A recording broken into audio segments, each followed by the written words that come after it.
Welcome, everyone. We're going to start the July 15th, 2024 committee meeting of the Fairfield RTM.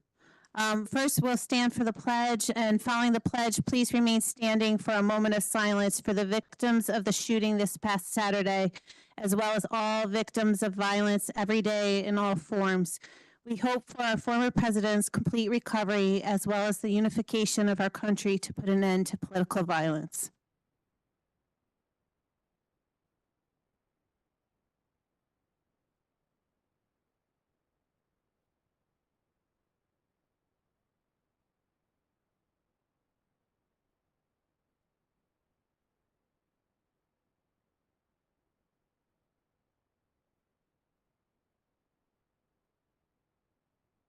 Thank you.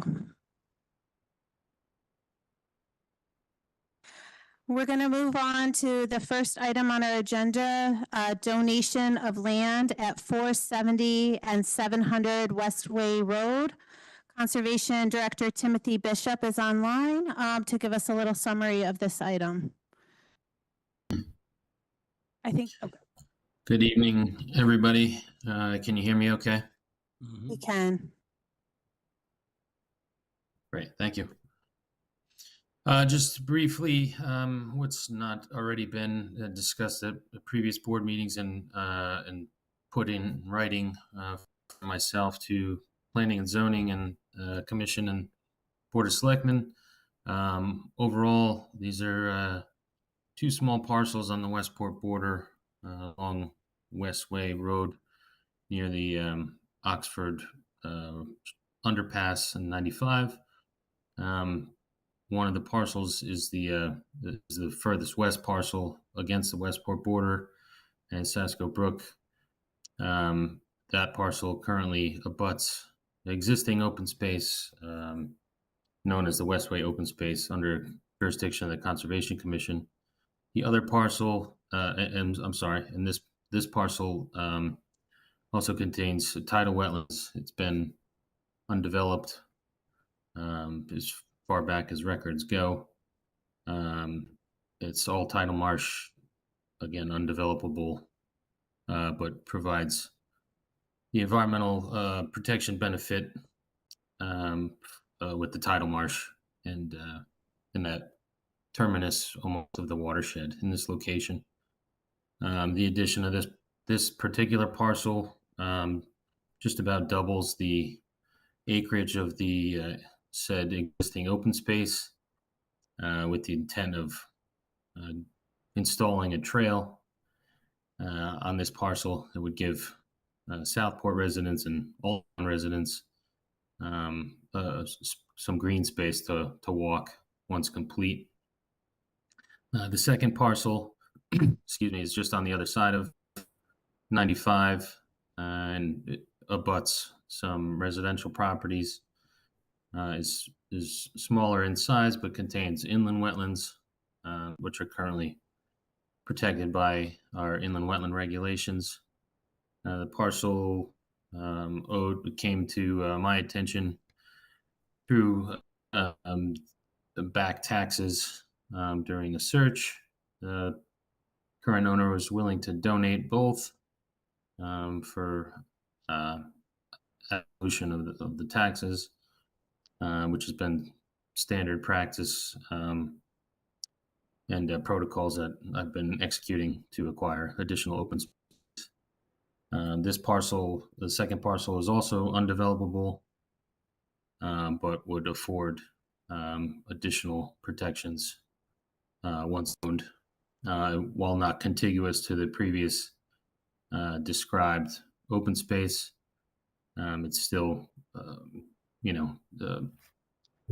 a good parcel to own and protect those natural resources.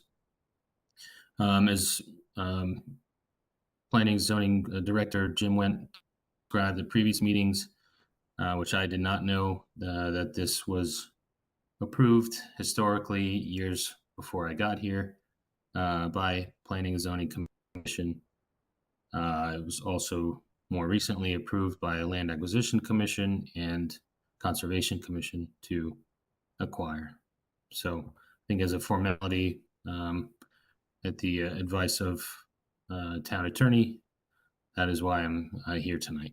I'm happy to answer any questions regarding the two parcels. Thank you. Thank you. Are there any questions for Mr. Bishop regarding this item? Representative Astorita. Thank you, Madam Moderator. Ken Astorita, District 1. In acquiring, I know the parcels are being donated, but by the town taking over ownership, does it acquire any other kind of financial obligation to maintain the properties? Is there anything about these that would necessitate the town taking out some kind of an additional expense? I don't anticipate any at all. Both are, there's, I would say, low maintenance. Thank you. Any other questions regarding this item? Representative Donnie. Hi, Nancy Donnie, District 6. How much are the taxes that we're giving for this property?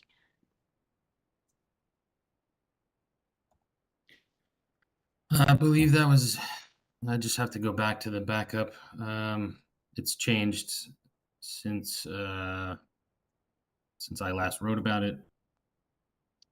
Last I recall, per my June memo, back taxes were in the amount of $53,452.47.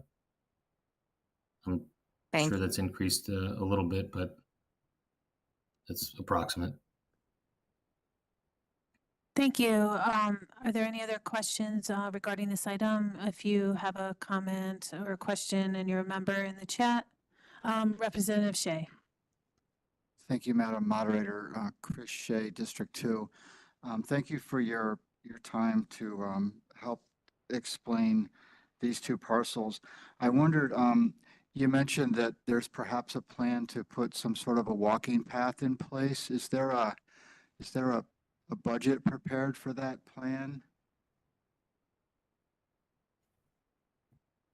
No budget. That would be done by my my staff as part of normal operations. And is there a plan for parking for folks who want to access this path? That was recently upgraded this spring on the existing parcel. It had been neglected. So you see, if you're down in that area at Oxford and Westway intersection, there's new signage. Parking was extended, which had previously been prohibited. So there is just on grass parking with some demarcated boulders. That would also be the entrance of where the future path. It wouldn't be a small loop because there's not a ton of space, but that would provide access not only for walking, but some tidal marsh scenery.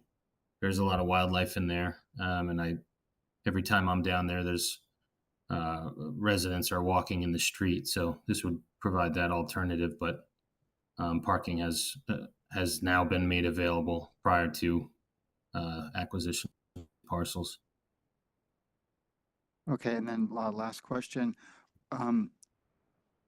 Are there neighbors that are adjacent to these properties? And have you received any letters either in opposition or in favor of this acquisition?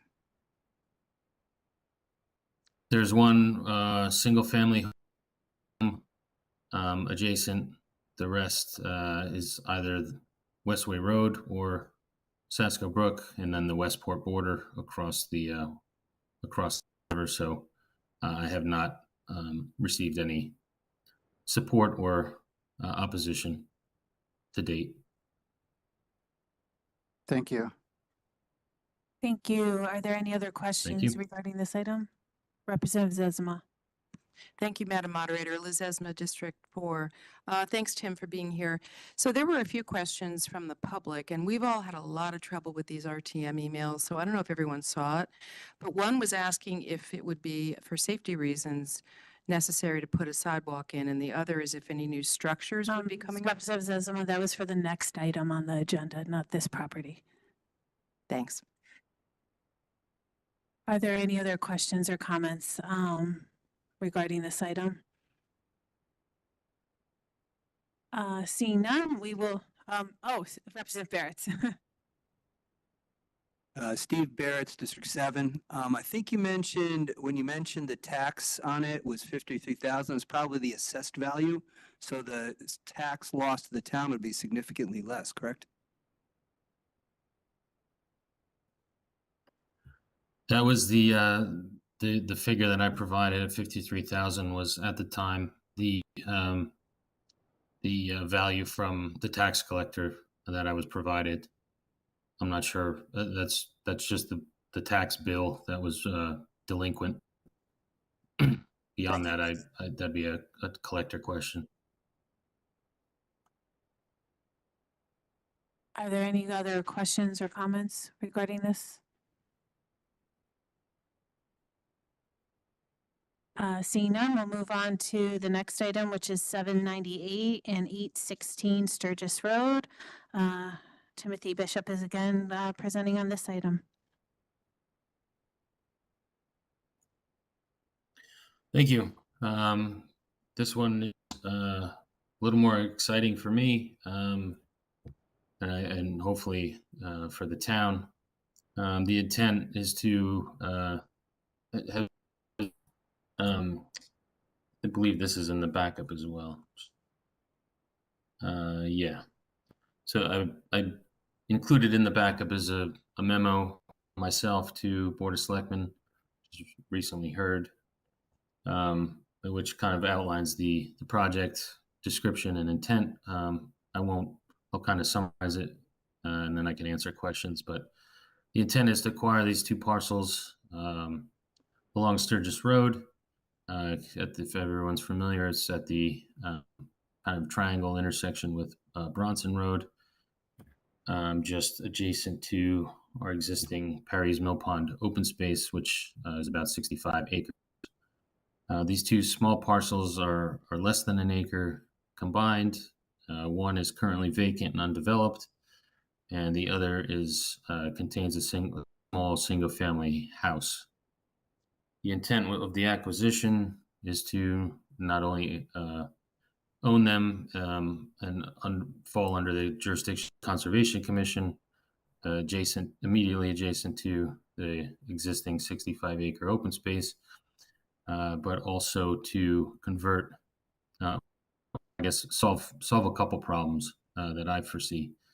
Currently, the open space is one of the major locations for the Mill River Committee River Lab program, joint with Board of Education. And there's currently a safety issue that I am concerned with, I'm sure many others, that bus parking and staff and participant parking is almost non-existent, as a current open space has a parking lot for about 2 or 3 cars max. So to have a school program parking full-size school buses and staff personal cars in a dangerous section of road is a concern that first came to my attention, having been there during the program. So to solve that, the genesis of this project began with a conversation with the current owner and the vacant lot, and whether he was willing to sell that to create a parking area and fix the existing issue that I perceive as dangerous with school kids on a dangerous road. That then turned into he was unwilling to sell the parcels separately, but would consider selling both combined. And I began discussions with the administration at the time and now the current administration and others. Mr. John Dilly from Wetland Committee is, I believe, here. But that idea morphed into what do we do with the structure, and that turned into let's have an environmental science education center. So the intent, the vision is to create an educational space with various environmental interest groups, including Mill River Wetland Committee and the Board of Ed, but also operated the space as similar to Parks and Rec operates Penfield Pavilion, where various groups like Boy and Girl Scouts and others can use the space and create a on-site sort of educational laboratory space where samples and organisms and tadpoles and things can be collected in the Mill River or the pond and brought back to the center and looked at under microscopes, or growing tadpoles to frogs in tanks, that kind of thing. So I think it'd be is a unique opportunity, and given the location and given the potential for this type of facility, there would be no need or intent to expand on the facility, but rather work within the existing footprint to outfit it with the desired equipment and to address the need and the intent of the facility itself. That currently several, I think this is the last stop on the train of boards, but Conservation Commission, Land Acquisition Commission, Planning and Zoning Commission, Board of Selectmen have all heard this story mostly from me in either presentation or writing. I think it's a really once in a lifetime type of opportunity to create an environmental educational center for future growing kids and students that are interested in environmental science and natural resources. I'm not aware of any other towns that have anything like this. It's not going to be another nature center, but rather the focus will be on hands-on education, field work and kind of a on-site laboratory type of facility. I think that's kind of, without talking too much, but that's kind of the summary in a nutshell. Thank you. And I just want to remind members, if they didn't see, that the Board of Finance will vote on this tomorrow. So this is pending Board of Finance approval tomorrow. Are there any questions regarding this item? We do have Mr. Dilly online. He is from the Mill River Wetlands Committee. If you guys have any questions. Representative Shea. Thank you, Madam Moderator. Thank you for your description of the parcel. And I'm Representative Shea from District 2.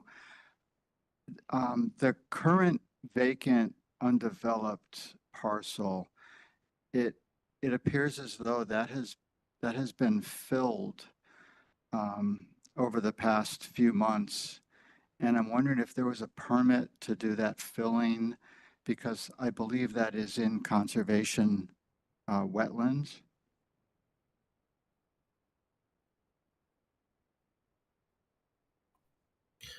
There is currently working through a violation, which initiated my contact with the current owner. There is no permit. It's a corrective action order. Majority of the work is under a corrective action order. I don't understand that. So the filling was in violation, and I don't see that they've removed any of the fill. It's still there. Is fill your?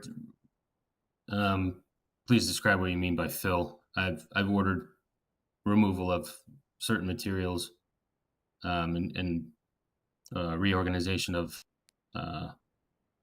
a portion of the rear of the property where all the logs, there were a lot of logs back there and dumping. So that's been removed. by under the order. And then a planting plan was part of that as well. It appears as though the elevation of that property has been increased by borrowed fill material. And looks like a retaining wall that was built.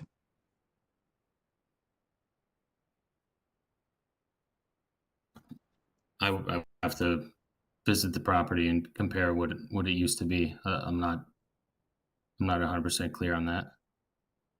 I'm just wondering if that work was maybe in preparation for some future parking lot. That's where the parking lot would go. So you're intending to use that wetland area for parking? A portion of it, yes. But that hasn't been permitted. Yeah, correct. And that area is also to, as an educational piece, would be to show various types of sustainable stormwater controls and engineering by using gravel and pervious pavement for drainage, as an example. There'll be other educational modifications around the properties. Would also be the intent to show pollinator garden, native plantings, possibly some other infrastructure type improvements. Talk has been centered around either various heating mechanisms such as solar or geothermal, as examples. Representative Shea, did he answer your question? I think there might have been a lag, and I think, Mr. Bishop, you may have been speaking of something in the future, and Representative Shea is actually speaking of something that's currently existing on the property. Am I correct on that, Representative Shea? I think that my initial question was answered. I do have a couple of follow-up questions. Okay, go ahead. Thank you. So, I'm hearing about maybe geothermal, which is extremely expensive, and I wondered for the other parcel that has the dwelling on it, and that I guess is going to become a lab. Are there issues with existing? I'm just wondering about the expense of all this. There's a single family residence there that isn't going to actually become a lab without a fair amount of money. And I don't know if the septic system is adequate, and it seems like there's maybe some issues around that. I wonder if there have been any costs put forward for consideration on that. They have. That was brought before the Board of Selectmen and will come before Board of Finance tomorrow night. But that number is in the around 100,000 extra on top of the purchase price. I conducted an inspection with Public Works Building Maintenance Manager and a third-party home inspection service, and that budget of, I believe, around 100,000 will be used to make necessary repairs or the outfitting of the facility, which includes a connection to the sewer and the heating upgrades, including removal of the underground storage tank. Thank you. We have First Selectman Gerber here to give us a little bit more information as well. Yeah, hi, I just want to make sure that I'm not sure Tim can hear everything you're saying perfectly well, because it kind of seems like he's answering questions in a way that doesn't sound like he's answering the questions you asked. So Tim, can you hear me? Yes, sir. Okay. So number one is you asked about fill on the property, and what Tim answered was that there were logs in the back that have been removed, but you seem to have think that there was actually a change in the grade of property, not the logs, but that something was done to the property that needs to be corrected. I've never heard that before. And Tim, have you ever heard of any sort of fill into the wetlands that is not corrected, that was somehow maybe illegal, that needs to be remediated like that? I've never heard that before. Yes, as part of the corrective action that I ordered, there was some grading involved in the back as part of a stormwater detention area. Grade was changed at the rear where the logs were removed. The grading was changed and it's going to have to be regraded prior to the acquisition. It would have to be regraded upon ownership Oh, so we will regrade to accommodate the parking area Okay, and thank you. stormwater detention. So thank you for bringing that up. I'm not sure I realized that, but how, that's just using our own excavators to do that? Or? Yes. And the other question you asked was, how do we have the budget to put in geothermal and things like that? I think a lot of things were brought up, like the potential for the future, but those aren't really part of the initial plan. I think the house has been inspected. It's in good condition. It could be used right away. Once there's probably some ADA things that we probably need to build a ramp, things like that. The inspection showed really no issues with the house, with the roof. The only thing, and also with the tank, they don't suspect any sort of leakage of the tank. They, due to not seeing any, drop in the, in the levels of the oil. And so it's pretty, according to the inspectors, it's in good shape. Like small things like covering some light switches and stuff like that, but it doesn't have air conditioning. So we're gonna have to live with some of that stuff, and maybe over time we can upgrade. And there was a lot of enthusiasm about, making it a home for, renewable energy. But that's right now, that's for dealing with in the future, because we don't have a lot of funds for a lot right now, other than buying the property and getting it to a point where people can access it appropriately. But the house is in very good shape. Thank you. Representative Pistilli? Oh, I'm sorry, Representative Shea, you still, I can't see you in the corner there. Thank you. Just a couple of quick follow-ups. And so my other question was, that intersection where that Y is a very hazardous intersection. And I'm not sure introducing a parking lot and a number of perhaps school buses and teachers and adding to that hazard there is a great idea. And I'm hoping that the public safety department has looked at that and kind of done a study to make sure that is a reasonable plan. I think in general, it's being done now without use of, they're stopping there with school buses without having a parking lot. So I think in general, the feeling is this will be safer than what's currently going on. But we did send letters out to, I think, sort of 7, properties on either side, or I'm not sure exactly how many. There are not a lot of properties around there, and we did get 2 emails back. And I think you were copied on them. And one suggested putting sidewalks in there. And we are looking at the traffic. We actually were looking at traffic safety there prior to this, and we will look at it even more closely now. Thank you very much. And I think this is a wonderful objective or plan. I wanted to make sure that I had an opportunity to say what I needed to say. Thank you. Thank you, Representative Pistilli. Sharon Pistilli, District 5. So one question, just to be clear on the oil tank. the underground oil tank. So there was no need to do like core sampling or anything like that because it's retaining, like how do they measure the oil? We have what's called it's a low level review called a phase 1 review.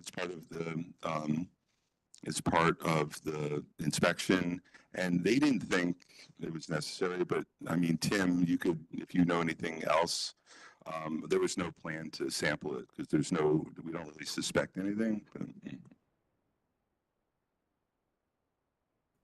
My recommendation would be to remove it, just on the air of caution, having 20 years as an environmental consultant and removing thousands of tanks.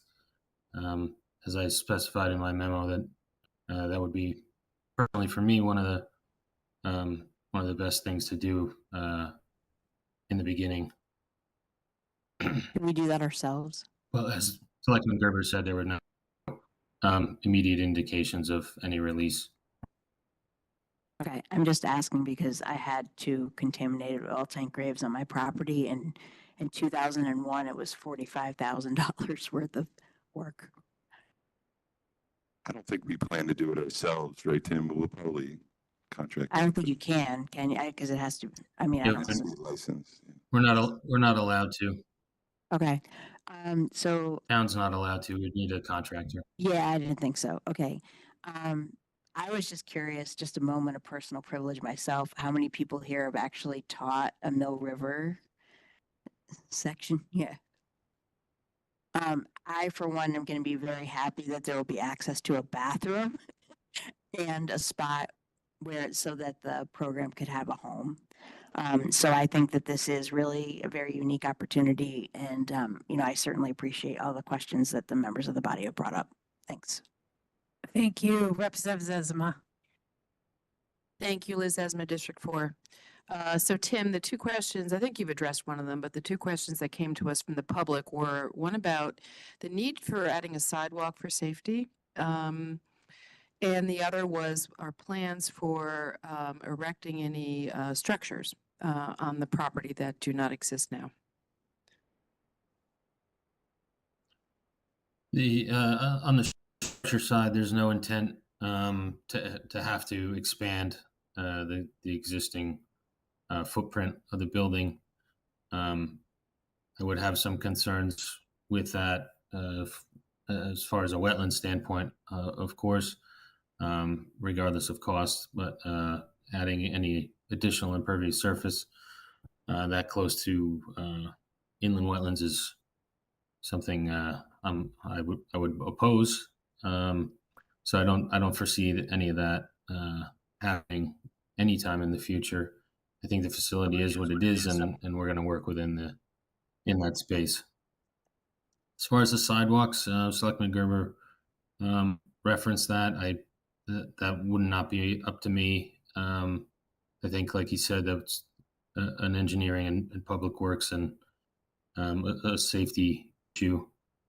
I'm not aware of where the sidewalk would go or connect. Maybe it would just be in front of the property. But my intent would be to connect the existing trail system at the rear of the property in the open space to the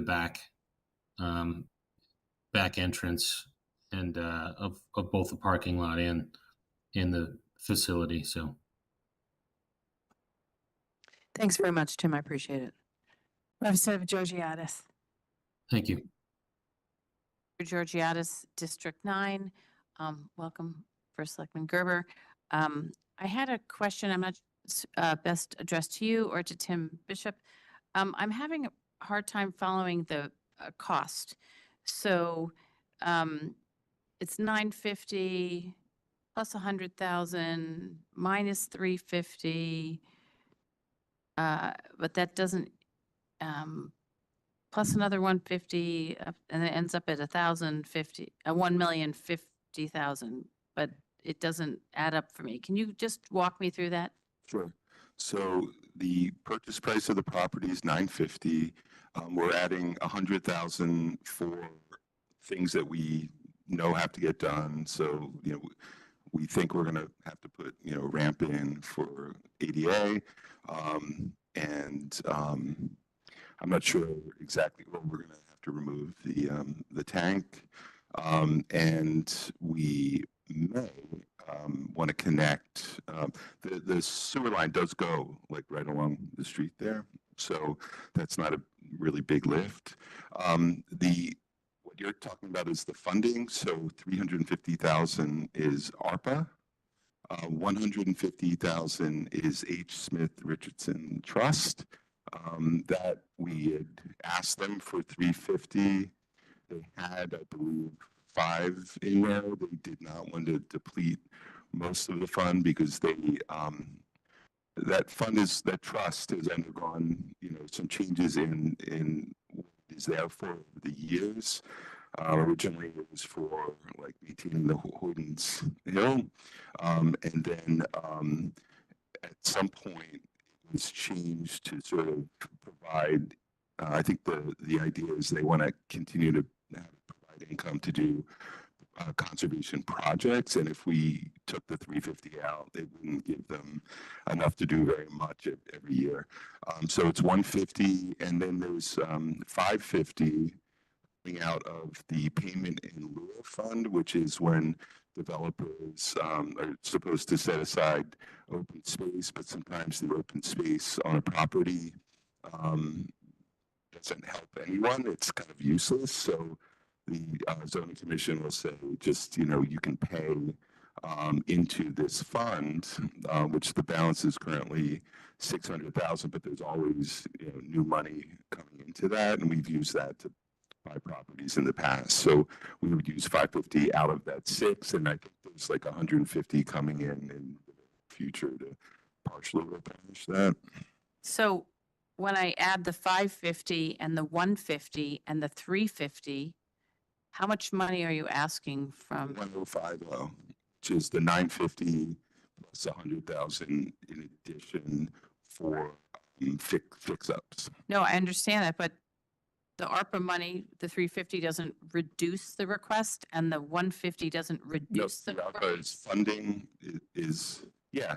So And the 550 funding reduces the request? Those are how we're funding it. We're not requesting any additional money. That's what I'm trying to do. All of the money is coming out of various funds, and the payment in lieu fund, the H. Smith Fund, Right. Trust, and ARPA. So all of those are funding the 1,050,000. Right. We just have to approve. Right. I mean, it's a land acquisition, which the RTM has to approve. Okay, thank you very much. Thank you. Are there any other questions regarding this item? Representative Estrada. Thank you, Madam Moderator. Ken Astorita, District 1. Do we know what the annual expense will be to maintain this environmental education center? Hey, Tim. I haven't seen like an estimate for like heating and maintenance. I mean, most of it would be maintained through DPW, but for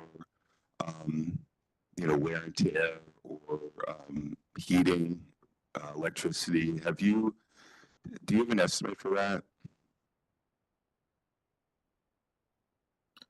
No, we haven't had any calculations yet. Okay, another question. Do you have to have these 2 properties to put in the environmental education center? Is it contingent on the fact that one of these properties has the house structure on it? I think, well, Tim can answer better, but Tim's always on the lookout for contiguous properties to open space, and this one's right on, right on the Mill River open space. So we're probably not gonna have an opportunity like this very often, if ever. So I guess my hesitation here is the spend of $1,050,000, but without really knowing what like the future costs would going to be. That if we could just get a better idea of that, and I don't know if that's something you could prepare over the course of the next week before we vote on it, or would it be something you'd need more time to prepare? No, I don't think we need a lot of time because it would be some pretty basic things. I mean, the cost to run it in part is going to be, contingent on the use of it, but some of the use is, it's a not-for-profit and some will be Boy Scouts. And so, I mean, for utilities and things like that, and some of it will depend on how you're willing to look at it. If you're looking for the time that a DPW guys put into it, we typically don't do that for any of our properties, but certainly utilities, we can come up with an estimate for that. And I think I heard running it on the Penfield model, I assume means that groups that use a facility would pay fees to use it. Am I understanding that correctly or no?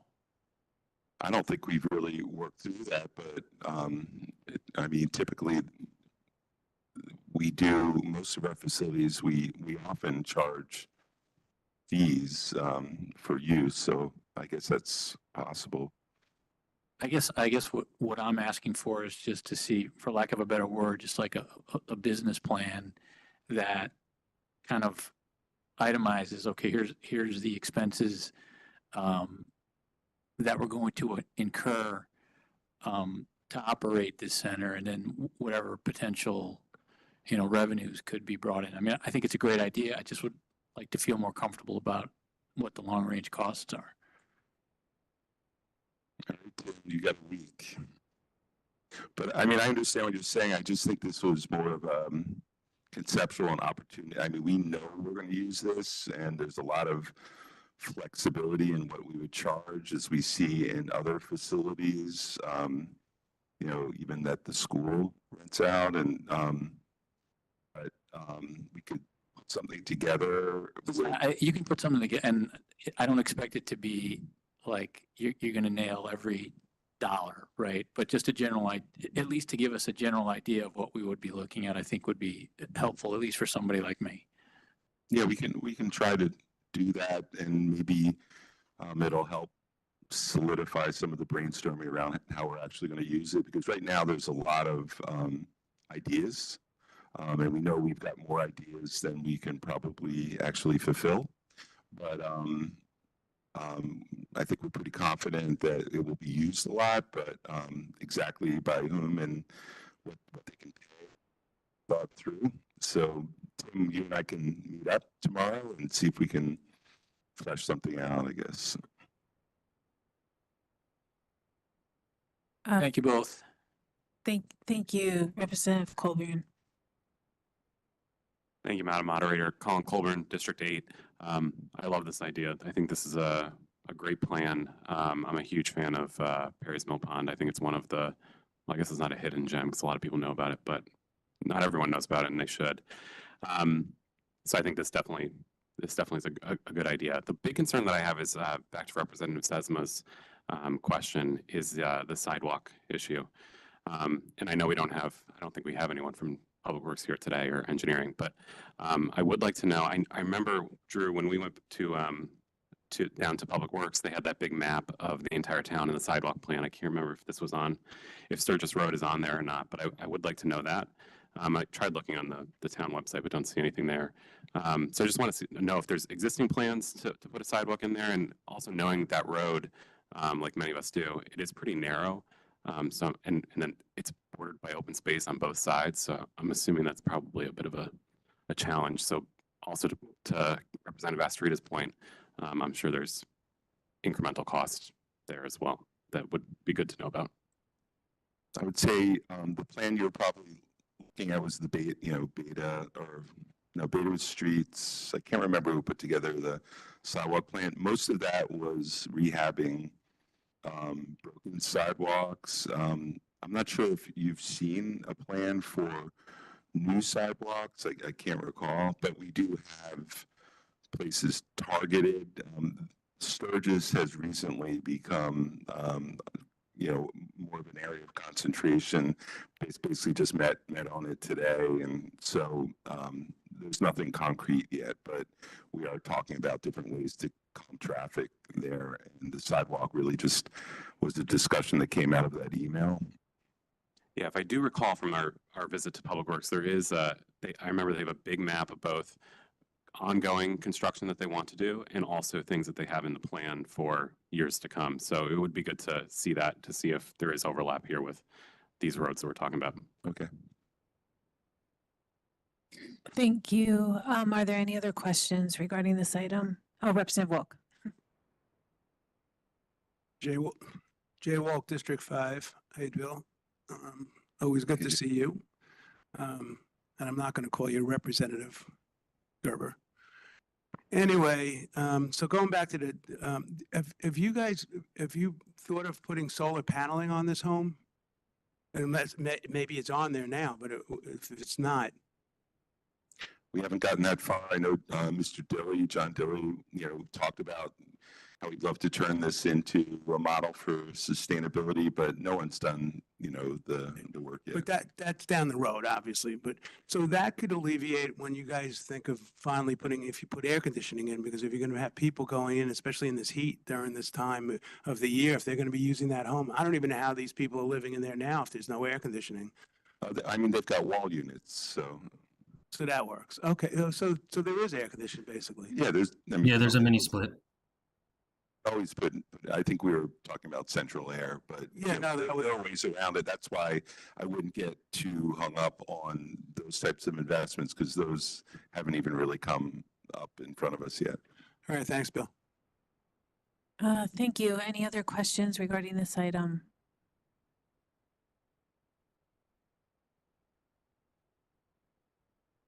Seeing none, thank you, both Timothy Bishop and our first selectman. We appreciate that. Item Thank you. 5 on our agenda, the nurse's contract has been withdrawn as of this morning, so we will not be addressing that this month. Our tax relief for the elderly and disabled homeowners ordinance amendments is finally up for a vote this month. We will vote on that next week. We have Ross Murray online, our tax assessor, if he wants to give us another rundown. I'm not sure what more we need. I'd be happy to give you another. We could hear you and now we can't. Okay, how's that? Yes, we can hear you. Great. So I'll run through the changes that we have. The changes are mostly technical. They're not intended to make any material changes to the program or who qualifies. The first change is to the deferral language. There's a grammatical change to remove the word prior. And then the other change is to define the date that the interest rate is set on to the opening of the business day, if it's based on the 10-year treasury. The second change is another grammatical change. It changes the word application to applicant. And then it also provides a definition to the when the qualifying assets are determined, and that is to the end of the preceding calendar year, which matches the date of the income and provides a more firm date as to the when the assets are determined. Third change is that we don't mail a copy of the application to the applicant. The benefits are disclosed on their tax bill, so they have that information available to them. The fourth change is a change to the age of the surviving spouse from 60 to 50. And that is mostly to match the state program, which is also 50. So if your spouse is over the age of 65, I'm sorry, the primary applicant is over the age of 65 and on the program and the spouse is not, then they can continue on the program so long as they're 50. And the last change is changing the definition of qualifying income from adjusted gross income as defined by the Internal Revenue Code of 1986 to all taxable and non-taxable income. That change does not change how we qualify them, but it matches the language in the state program for defining qualifying income. I'd be happy to answer any questions. Thank you. Are there any questions regarding this item?